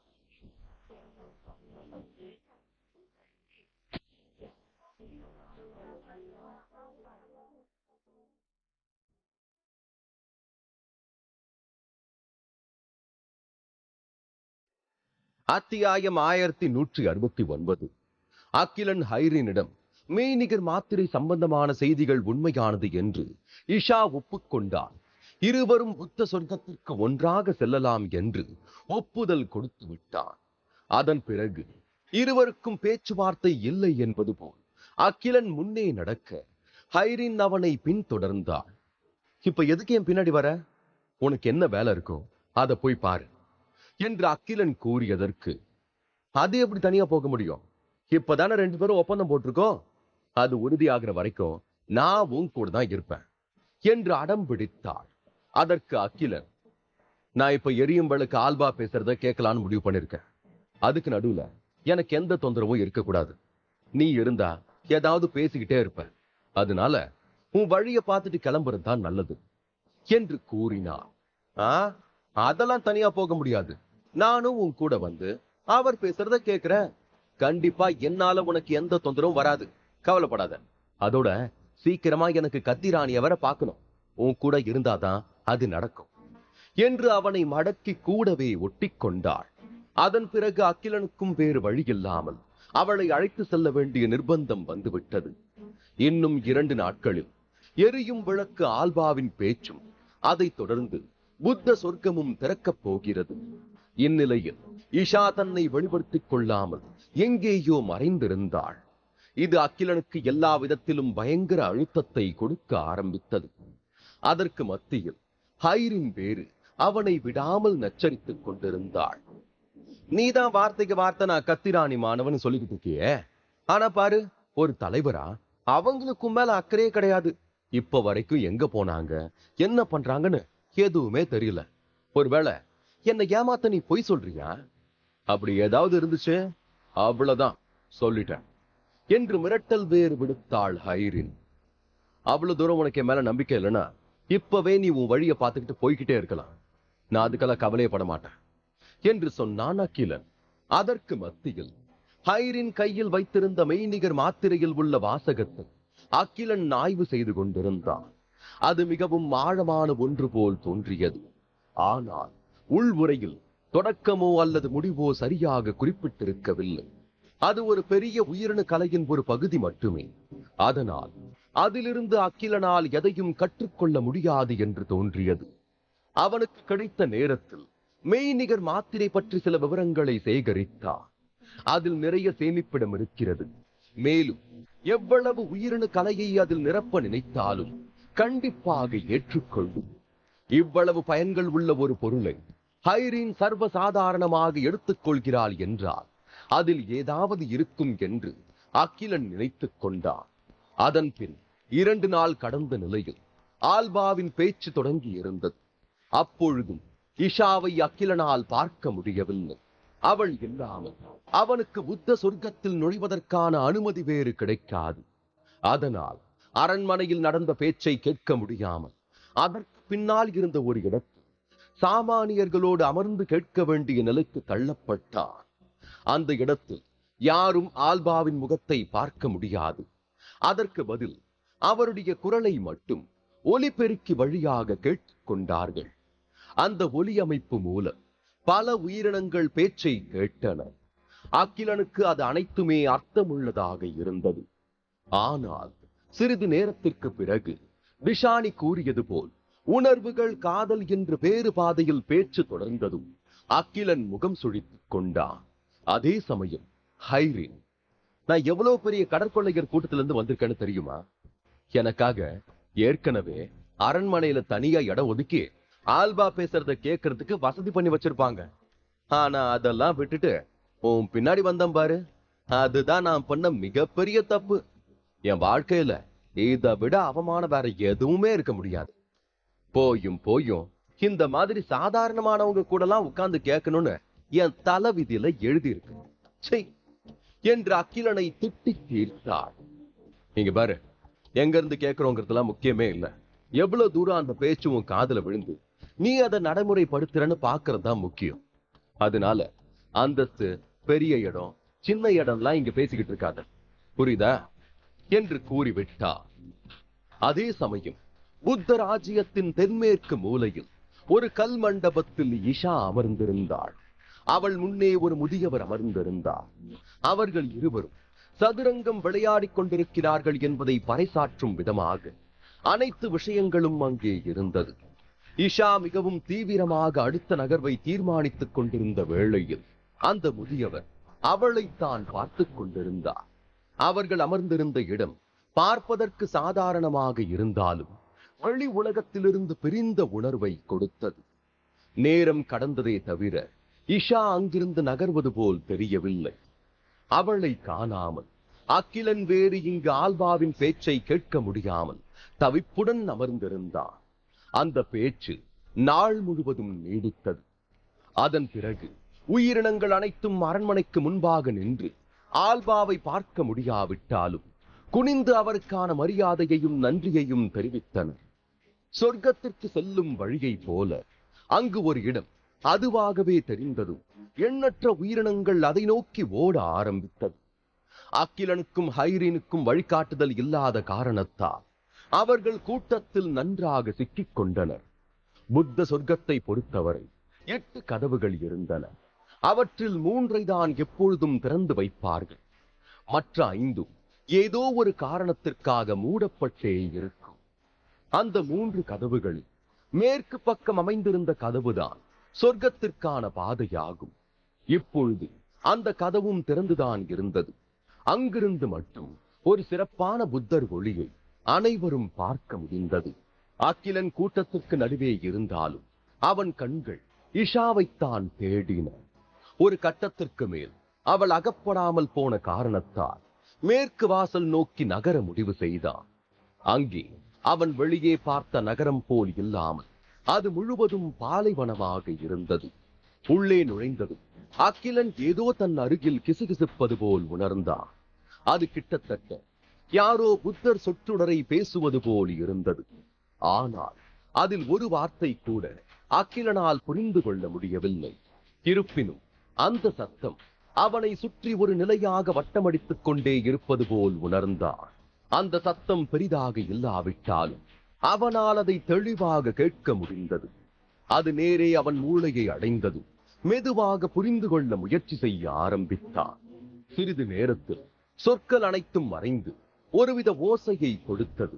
அதனுடன் சேர்ந்து அகிலனின் உடலும் அசைய ஆரம்பிக்க அவன் மிகவும் வித்தியாசமாக உணர்ந்தான். ஒருவேளை தனக்கு மட்டும்தான் இப்படி வித்தியாசமாக நடக்கிறதா என்று சந்தேகப்பட்டவன் அருகில் இருந்த ஹைரீனிடம் அதை பற்றி பேசினான். இதென்ன பெரிய விஷயமா? புத்த சொர்க்கத்துல தெய்வீக ஒலிகள் கேட்கும்னு கூடவா உனக்கு தெரியாது? ஐயோ என்று அவனை ஏளனமாக பார்த்தாள் ஹைரீன். அவளுடைய மனதில் உண்மையாகவே அகிலன் கத்தி ராணியின் மாணவனா என்ற கேள்வி ஒவ்வொரு முறையும் எழுந்து கொண்டே இருந்தது. அதற்குள் அகிலன், தெய்வீக ஒலிகள் பத்தி இன்னும் ஆழமான விஷயங்கள் உனக்கு தெரியும்னா எனக்கு அதை பத்தி சொல்றியா என்று கேட்டான். இந்த குறிப்பிட்ட இசை இருக்குல்ல, சொர்க்கம் முழுக்க ஒழிச்சுக்கிட்டே இருக்கக்கூடிய இசை. ஆரம்பத்துல அது ஒண்ணுமே இல்லைங்கிற மாதிரிதான் நம்மள உணர வைக்கும். ஆனா போக போக அந்த இசை நமக்குள்ள கலந்து ஆழமா பயணிக்க ஆரம்பிச்சிடும்.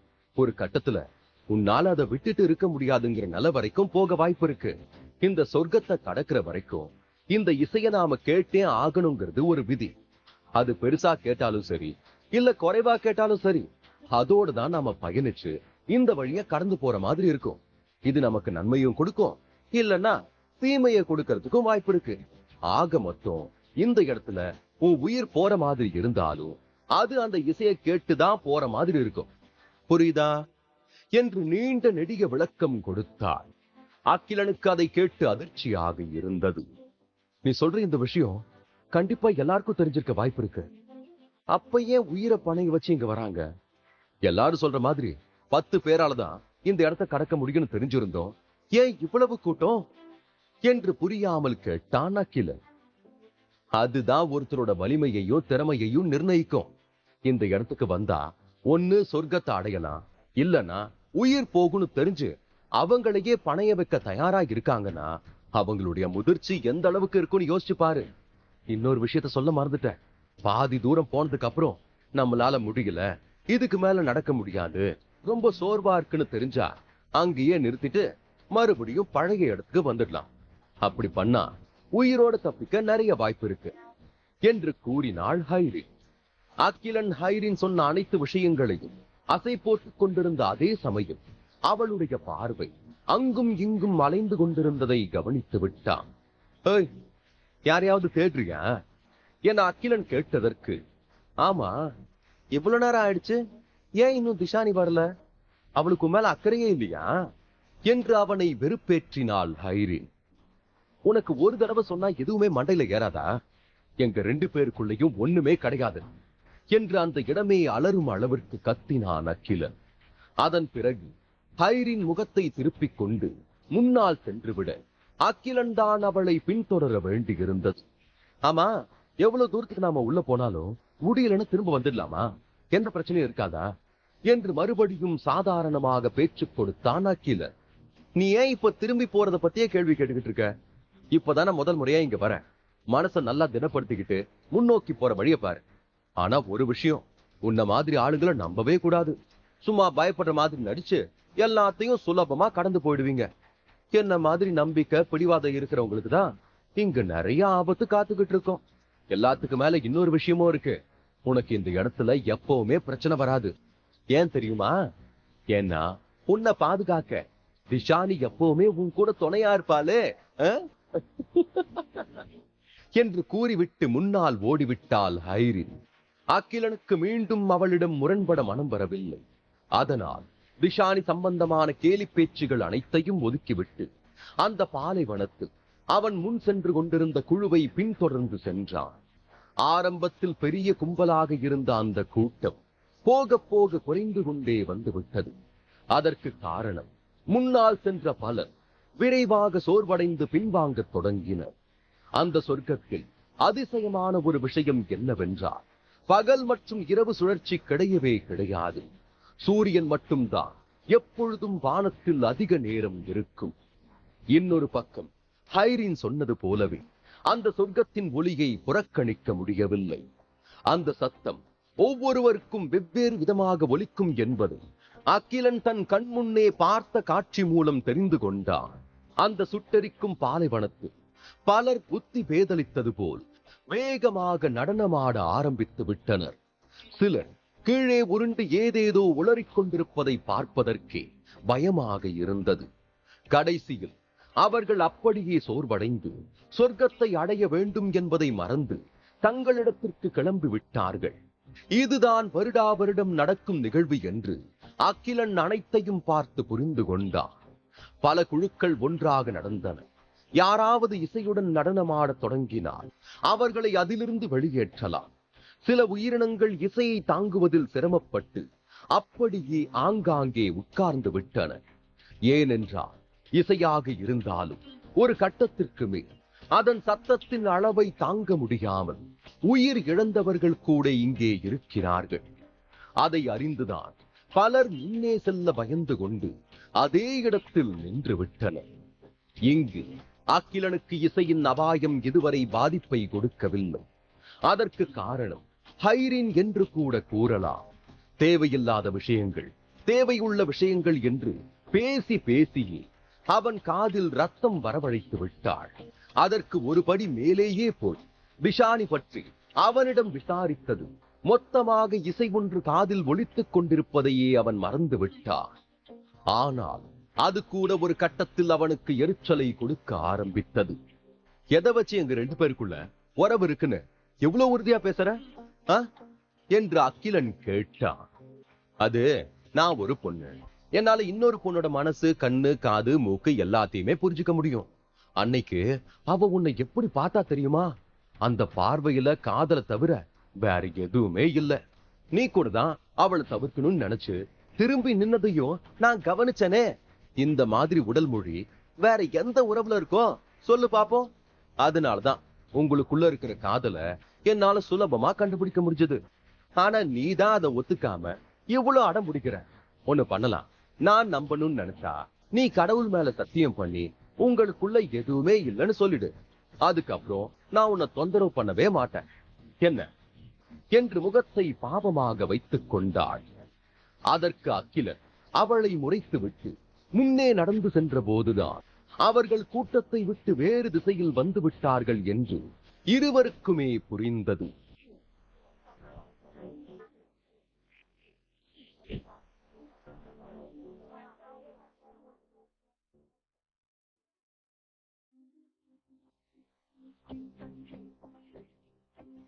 அத்தியாயம் 1170.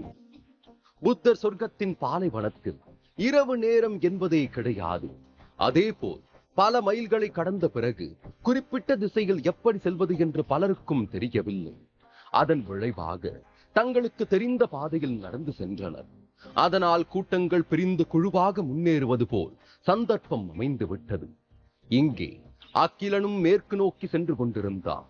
அதுவும் ஹைரினுடன் வாக்குவாதம் செய்து கொண்டே நடந்து சென்றது. அவர்கள் பாதை மாறி வேறு எங்கோ வந்துவிட்டது போல் அவனுக்கு தோன்றியது. கிட்டத்தட்ட அவர்கள் நடக்க ஆரம்பித்து 50 மணி நேரம் கழிந்து விட்டது. இப்பொழுது அகிலன் அருகில் ஹைரினை தவிர வேறு யாருமே இல்லை. அவளுக்கும் அது பதட்டத்தை கொடுத்ததால், அகிலன், எப்படியாவது திஷானிய வர வைக்க ஏற்பாடு பண்ணு, இங்க ரொம்ப தனிமையா இருக்கு என்று சுற்றி பார்வையை சுழல விட்டபடி கூறினாள். அகிலன் அவளை கண்டுகொள்ளாமல் தனக்குள் பத்திரமாக வைத்திருந்த குமிழியை வெளியே விட்டான். அது குதித்து அவன் தோள் மேல் அமர்ந்து கொண்டது. ஹைரின் ஆச்சரியமாக, உன்கிட்ட இந்த உயிரினம் இருக்கா என்று சிரித்துக் கொண்டே கேட்டாள். அகிலன் அதற்கும் பதில் கூறாமல் முன்னே நடந்து செல்ல ஆரம்பித்தது. இந்த உயிரினத்துக்கு ஒரு அரிய வகை குணம் இருக்கு. அதால எந்த இசையையும் கேட்க முடியாது. நமக்கு பிரச்சனை கொடுக்கிற ஒலி சத்தம் அது காதுல விழாது. அதனால நம்ம கவனத்தை இந்த ஜெல்லி மேல திருப்பி வேகமா நடக்க முயற்சி பண்ணலாம் என்று ஹைரின் யோசனை கொடுத்தாள். அதற்கு அகிலன் பார்க்கலாம் என்று பதில் கொடுத்தானே தவிர உறுதியாக எதுவும் கூறவில்லை. நீ ஏன் இவ்வளவு கோமா என்கிட்ட பேசுறேன்னு எனக்கு நல்லாவே தெரியும். திஷானி வரலன்னு தானே? எனக்கும் அந்த வருத்தம் இருக்கு. ஆனா நீங்க 2 பேரும் கிளம்பும் போது ஏதோ கண்ணாலேயே பேசிக்கிட்டீங்களே, அப்படின்னா அவ எந்த நேரத்துக்கு வருவான்னு உனக்கு தெரியாதா என்ன என்று திரும்பவும் ஆரம்பித்தார்.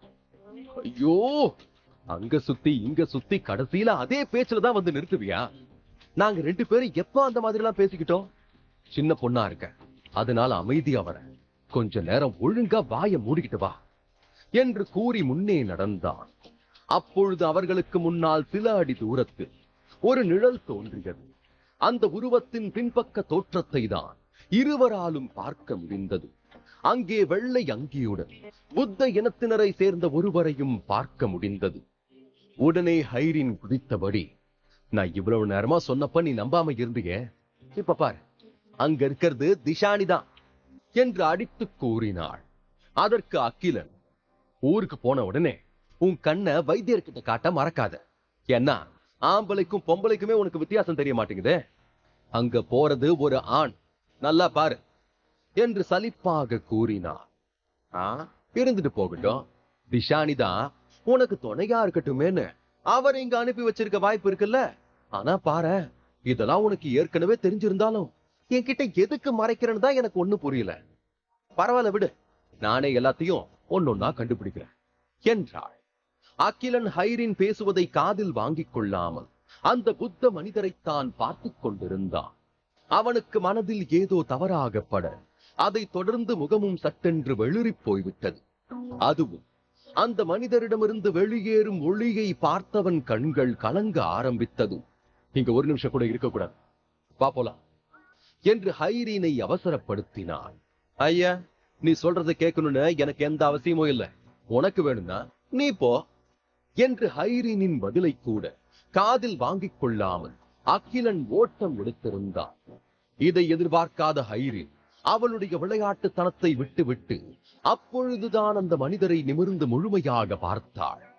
அதற்குள் அந்த மனிதர் அவளை நோக்கி அம்பு போல் ஓடி வருவதை கவனித்தவளுக்கு அப்போதுதான் ஏதோ விபரீதம் என்று புரிய ஆரம்பித்தது.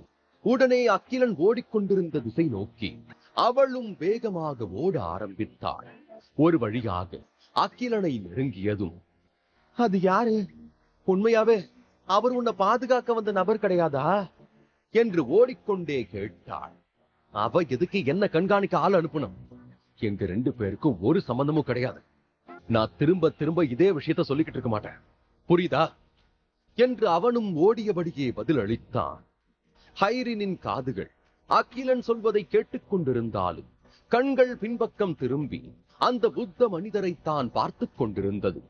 அவரும் இவர்களுக்கு இணையாக வேகம் எடுத்தபடி அருகே வந்து விட்டார். உடனே ஹைரின் பதட்டமாக, உனக்கும் திஷானிக்கும் எந்த சம்பந்தமும் இல்லைன்னு சொல்ற, அப்புறம் எதுக்கு அந்த புத்த மனிதர் உன்னை துரத்தணும்? எனக்கு என்னமோ உன்கிட்டதான் தப்பு இருக்குன்னு தோணுது. பெருசா ஏதோ தப்பு பண்ணிட்டு வந்திருக்க, அதனால்தான் அவங்க பக்கத்துல இருந்து ஆளுங்களை இறக்கி உன்னை உண்டு இல்லைன்னு பண்ண முடிவெடுத்திருக்காங்க. அப்படிதான் இருக்கும் என்று கூறினாள். அகிலன் அவள் பேசுவதை கண்டும் காணாமல் இருக்க ஹைரின் தான் அந்த மனிதரை கூர்ந்து பார்த்து விட்டு, அது சடையனாவி புத்தர், ஐயோ என்று அதிர்ச்சியாக கூறினாள்.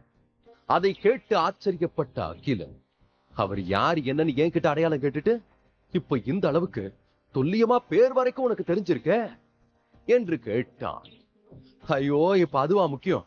நான் உன்னை பத்தி கணிச்சது 100க்கு 100 உண்மை. நீயும் திஷானியும் வாசமா மாட்டிக்கிட்டீங்க. இப்ப இவர் உன்னை பின்தொடர்ந்து வர காரணம் கண்டிப்பா இன்னும் கொஞ்ச நேரத்துல உன்னை அணு அணுவா சித்திரவதை பண்ணி கொலை செய்யதான். எல்லாத்துக்கும் தயாராரு என்று கூறினாள். அதை அகிலன் பெரிதாக எடுத்துக் கொள்ளாமல், அவரை பத்தி உனக்கு தெரிஞ்ச விஷயத்த சொல்ல என்று ஓடிக்கொண்டே கேட்டான். அதற்கு காரணம், புத்தர் ஒருவர் தனக்கு பின் ஏன் ஓடி வருகிறார் என்று அவனுக்கு தெரிந்தே ஆக வேண்டி இருந்தது. சந்தேகத்திற்கிடமின்றி ஒருவேளை அவர் விரோதியாக இருந்தார், அகிலனுக்கு அவரை எதிர்க்க தேவையான விஷயங்களை தயார்படுத்திக் கொள்ள வேண்டியிருந்தது. அதற்குள் ஹைரீன், இந்த சடையன் ஆவி புத்த மன்னரோட 7வது பையன். ஆனா அவருக்கு அந்த மரியாதை எப்பவும் கிடைச்சது கிடையாது. அதுக்கு காரணம் திஷானி. அவளை மட்டும்தான் இங்க எல்லாரும் தலையில தூக்கி வச்சுட்டு கொண்டாடுவாங்க. ஏன் ராஜா உட்பட. முக்கியமான வாரிசு உரிமை கூட சமீபத்துல சடையன் ஆவிக்கு மறுக்கப்பட்டதா அரசல் புரசலா கேள்விப்பட்டேன். அந்த மொத்த கோபத்தையும் கொண்டு போய் அவங்க அப்பா கிட்ட கேட்டிருக்காரு. சடையன் ஆவி புத்திசாலியா இருந்தாலும் அவர்கிட்ட நிறைய தப்பான பழக்கங்கள் இருக்கு. அதனால ராஜாக்கு அவர்கிட்ட எந்த பொறுப்பையும் ஒப்படைக்கணும்னு தோணவே இல்லை. ஏன் இப்ப வந்த ஆல்பா கூட வருஷா வருஷம் நிறைய பசங்களை அவருக்கு கீழே சிஷியர்களா ஏத்துக்கிட்டு இருக்காரு. ஆனா அதுக்கு கூட சடையனாவி ஏத்தவர் கிடையாதுன்னு நிராகரிக்கப்பட்டாரு. இப்படி எல்லா இடத்துலயும் அவருக்கு முட்டுக்கட்ட வந்த சமயத்துல திஷானி ரொம்ப பிரபலமாயிட்டா. அத சடையனாவியால ஏத்துக்க முடியல. இந்த பிரச்சனைக்கு நடுவுல உங்க 2 பேரோட உறவு அவருக்கு தெரிஞ்சிருக்கும். அதனாலதான் உன்னை கொலை பண்ண அவர் இங்க வந்திருக்கலாம். இங்க பாரு, இனிமே உனக்கும் எனக்கும் எந்த தொடர்பும் கிடையாது. அதனால நான் இங்க இருந்தே என் வழியை பார்த்துட்டு கிளம்புறேன், நீ பத்திரமா இருந்துக்கோ என்று கூறிய ஹைரீன் வேறு பக்கமாக ஓட ஆரம்பித்தார். ஆனால் அது அவ்வளவு சுலபம் கிடையாது என்பது போல் அகிலன் தன்னுடைய வேகத்தை அதிகப்படுத்தி ஹைரினை கை வளைவிற்குள் கொண்டு வந்து விட்டான். அவளும் அவனிடமிருந்து தப்பிப்பதற்காக திமிருவது எட்டி உதைப்பது என்று ஓடிக்கொண்டே அனைத்து சாகசங்களையும் காட்டினாள். ஆனால் ஒன்றுமே அகிலனிடம் பலிக்கவில்லை. கடைசியாக அவளுடைய ஆடையை பிடித்து இழுத்தவர் அவளை அப்படியே ஒரு கையால் தூக்கிக் கொண்டு ஓட ஆரம்பித்தான். இப்ப எதுக்கு என்ன உன் கூட கூட்டிட்டு போற? நான் இந்த விஷயத்துல எங்க சம்மந்தப்பட்டிருக்கேன்? மரியாதையே என்ன விடு. அனாவசியமா நான் உன் கூட சேர்ந்து இறக்க விரும்பல, என்ன விடு என்று ஹைரின் அகிலனிடமிருந்து தப்பிக்க எல்லா விதமான முயற்சியும் செய்ய ஆரம்பித்தார். ஆனால் அவனுடைய பிடி இறுக்கமாக இருக்க அவளால் எதுவும் செய்ய முடியவில்லை. நான் கத்திராணியோட மாணவன். எங்க ரெப்பேட்டுக்கும் புத்த இனத்திற்கும் நல்ல உறவு பாலம் இருக்கு. ஒருவேளை நீ சொல்ற மாதிரி அவங்க என்ன கொல்லணும்னு நினைச்சா அதுக்கு சாட்சியா இருந்த உன்னையும் உயிரோட விட மாட்டாங்க. அதனால இப்ப 2 பேர் உயிருக்கும் ஆபத்து இருக்கு. கொஞ்ச நேரம் வாயை மூடிக்கிட்டு அமைதியா வந்தா என்னால உன்னையும் காப்பாற்ற முடியும். வா என்றான். அதை கேட்டு அதிர்ச்சியான ஹைரின், ஏய், உங்க காதல் விவகாரத்துல எனக்கு எந்த பங்குமே கிடையாது. நான் எதுக்கு அநியாயமா உயிரை விடணும்? தயவு செஞ்சு நான் உன்னை கெஞ்சி கேட்டுக்கிறேன், என்னை இந்த இடத்துலயே இறக்கி விட. நான் வேற பக்கமா ஓடி என் உயிரை எப்படியாவது காப்பாத்துக்கிறேன். எனக்கு உன் கூட இறந்து போகணும்னு அவசியமே கிடையாது. என்னை விட்டுடு என்றார். நீ இப்போ ஒரு சர்வசாதாரணமான விஸ்கவுண்ட் தான். அத மனசுல வச்சுக்கிட்டு அமைதியா வா. நீ சொன்ன சடையநாவி புத்தருக்கு கண்டிப்பா பெரிய சக்திகள் இருக்க வாய்ப்பு இருக்கு. அதனால நீ எந்த பக்கம் போனாலும் அவர் உன்னை சுலபமா பிடிச்சிருவாரு. என் கூட இருந்தா மட்டும்தான் உனக்கு பாதுகாப்பு. வா என்றான். என்ன விஸ்கவுண்ட் சொல்றியே? அப்ப நீ மட்டும் என்ன அதே நிலைமையில தானே இப்பவும் இருக்க? உன்னால மட்டும் அவர் எதிர்த்து போராட முடியுமா என்று கேட்டாள். அதற்கு அகிலன் பதில் கூறாமல் அவளை மேலும் தன்னுடன் இறுக்கிக் கொண்டு ஓட ஆரம்பித்தது. ஹைரினுக்கே ஆச்சரியமாகிவிட்டது. அகிலனால் இவ்வளவு வேகம் எடுக்க முடியுமா என்று கண் சுமிட்ட மறந்து அவனையே பார்த்து கொண்டிருந்தார். அதே சமயம் அவளை தனியாக விடாமல் தன்னுடன் அழைத்து செல்வதற்கு அகிலனிடம் ஒரு பெரிய காரணம் இருக்கிறது. ஒருவேளை பின்னால் ஏதாவது சாட்சி தேவைப்பட்டால் இவளை எல்லோர் முன்னிலையிலும் நிறுத்தி பேச வைக்கலாம் என்ற யோசனையோடுதான் அனைத்தையும் செய்து கொண்டிருந்தான். அகிலனுக்கு இந்த இடத்தில் வெகுவாக உதவி கொண்டிருப்பது முயல் காலணிகள் தான். சடையன் புத்தரும் சளைக்காமல் ஓடிக்கொண்டிருந்தார். அதனால் அவர்களுக்குள் இருந்த இடைவெளி மெதுவாக குறைய ஆரம்பித்தது. உடனே அகிலன் தட்டையான தடையற்ற மணல் மீது ஓடிக்கொண்டே ஒளிந்து கொள்ள ஏதாவது இடம் இருக்குமா என்று கண்களை சுழல விட்டான். அப்பொழுது ஹைரின், நான் உன்கிட்ட சடையநாவி புத்தரை பத்தி சொன்ன விஷயத்துல உன்னை மட்டும் மறைச்சிட்டனே என்றாள். அதற்கு அகிலன் அவளை சலனமற்ற பார்வை பார்த்தது. ஆல்பா எல்லார் முன்னாடியும் அவரை மாணவனா எடுத்துக்காம இருந்தாலும் தனிப்பட்ட முறையில நிறைய விஷயங்களை கத்துக் கொடுத்திருக்காரு. அதுவும் மார்க்யூஸ் நிலையில இருக்கிறவரை ஒரு பிரபுவால கூட சர்வசாதாரணமா சமாளிக்க முடியாது. அதனால இப்ப நீ ஓட்டத்தை இன்னும் அதிகப்படுத்தணும். எந்த சந்தர்ப்பத்திலையும் அவர் கையில நாம மாட்டவே கூடாது, சீக்கிரம் என்றாள். உடனே அகிலனும் தன்னுடைய வேகத்தை அதிகப்படுத்தி பார்த்தான். ஆனாலும் சடையநாவி புத்தா அவர்களை நெருங்கி விட்டார். அப்பொழுது அகிலன், ஏங்க, நீங்க எங்களை துரத்துறதுக்கு என்ன காரணம் என்று கேட்டதும் அமிதாபா என்ற புத்த வார்த்தை தான் அவர் வாயிலிருந்து முதலில் வந்தது. அதற்கு பிறகு அவர் ஏதாவது பேசுவார் என்று எதிர்பார்த்த அகிலனுக்கு ஏமாற்றம் கொடுப்பது போல் சடையநாவி ஓட்டத்தில் தன்னுடைய முழு கவனத்தையும் செலுத்தி இருந்தார். உடனே ஹைரின், நான் சொன்னப்போ நீ நம்பலல்ல, பாத்தியா? வேற ஏதாவது காரணமா இருந்தா கண்டிப்பா எவ்வளவு நேரத்துக்கு அவர் வாயில இருந்தே நாம் அதை கேட்டிருக்கலாம்ல. இது அவங்க குடும்ப பிரச்சனை. அதுவும் நான் சொன்ன மாதிரி திஷானி எல்லாரும் மதிக்கக்கூடிய இடத்துல இருக்கிறவ. அவகிட்ட போய் நீ வாலாட்டினா சும்மா இருப்பாங்களா? இன்னைக்கு உனக்கு கண்டிப்பா பெரிய ஆபத்து காத்துக்கிட்டு இருக்கு. ஆனா இதுல எந்த தப்புமே பண்ணாத நான் மாட்டிக்கிட்டதுதான் என்னால ஏத்துக்கவே முடியல. ஐயோ என்று புலம்பிக் கொண்டே வந்தாள். ஏய், இப்ப நீ வாய மூடல, உன் அப்படியே தூக்கி போட்டுருவேன் என்று மிரட்டிய அகிலன் ஒரு பள்ளத்தில் அப்படியே சரிந்து சடையநாவி புத்தரின் பார்வையிலிருந்து மறைந்திருந்தான். அடுத்த நொடி யோசிக்காமல் தன்னிடமிருந்த மிப்போவை வெளியே எடுத்தவன் அதற்குள் இருக்கும் முக்கியமான கண்ணுக்கு தெரியாத ஆற்றலை முடுக்கிவிட்டு மொத்தமாக தன்னை மறைத்துக் கொண்டான். அதாவது ஒரு விசித்திரமான சக்தி அவனை சுற்றி கொண்டதால் யாரும் வெளியிலிருந்து அகிலனை பார்க்கவே முடியாது. சரியாக அதே சமயத்தில் அந்த இடத்தை அடைந்த சடையன் புத்தா, ஏய் அகிலன், நீ இந்த இடத்துல தான் இருக்கன்னு எனக்கு ரொம்ப நல்லாவே தெரியும். உன் மரியாதையை காப்பாத்திக்கணும்னா நீயா வந்து என்கிட்ட சண்டை போடு. இல்ல கத்திராணி மாணவனுக்கு தைரியம் கிடையாதுன்னு இந்த உலகம் முழுக்கவும் பரப்பி விட்டுருவேன் என்றான். இருப்பினும் அவனுக்கு எந்த பதிலும் கிடைக்கவில்லை. உடனே சடையன் ஆவி தன்னுடைய உதடுகளை அசைத்ததும் அங்கே ஒரு சூறாவளி உருவானது. விரைவாக அது மணல் பரப்பில் புயலாக சுழன்றது. ஒரு தடிமன் மஞ்சள் மூடுபனி ஒன்று உருவானது. அது அந்த இடத்தை சுற்றி வலம் வந்தது. ஒருவேளை அங்கு யாராவது ஒளிந்திருந்தால் இந்நேரத்திற்கு வெளியே இழுத்து வரப்பட்டிருப்பார்கள். ஆனால் அந்த சுழற்சிக்கும் அகிலன் சிக்காமல் போனது சடையன் ஆவி வெகுவாக அதிர்ந்தார். இந்த பூமியோட ஆற்றலை விட அந்த அகிலன் அவ்வளவு சிறந்தவனா என்று சுற்றி தேடிவிட்டு சடையன் ஆவி அங்கிருந்து கிளம்ப முடிவெடுத்து விட்டார். வானத்தில் அவர் மறைவதை பார்த்த அகிலன் மெல்ல எழுந்து வெளியே வந்தவுடன் திடீரென்று அப்படியே மெல்ல பறக்க ஆரம்பித்தார். ஹைரின் அவனை கோபமாக முறைத்தபடி, அதான் அவர் போயிட்டாரே, எதுக்கு இன்னும் என்ன பிடிச்சு வச்சிருக்க? உனக்கு பொண்ணுங்களை தொடணும்னு ஆசை இருந்தா வேற யார்கிட்டயாவது பண்ணு, என்கிட்ட இதெல்லாம் வச்சுக்காத என்று மிரட்டி பார்த்தார். அவளுக்கு சுற்றி நடக்கும் அனைத்து விபரீதமான விஷயங்கள் பற்றி தெரிந்திருந்தாலும் அகிலனை ஏதாவது சொல்லிக் கொண்டே இருக்க வேண்டும். அவனை புண்படுத்தினால் மட்டுமே அவளால் நிம்மதியாக இருக்க முடியும் என்ற காரணத்தால் தேவையில்லாத விஷயங்களை பற்றி சிந்தித்துக் கொண்டு அவனை வெறுப்பேற்றியபடியே இருந்தாள். ஆனால் அகிலன் அவளுக்கு பதில் கூறாமல் அதே நிலையில் இருவரும் பறந்தபடி தங்கள் பயணத்தை தொடர்வதற்கு தேவையான அனைத்தையும் பார்த்துக் கொண்டார்.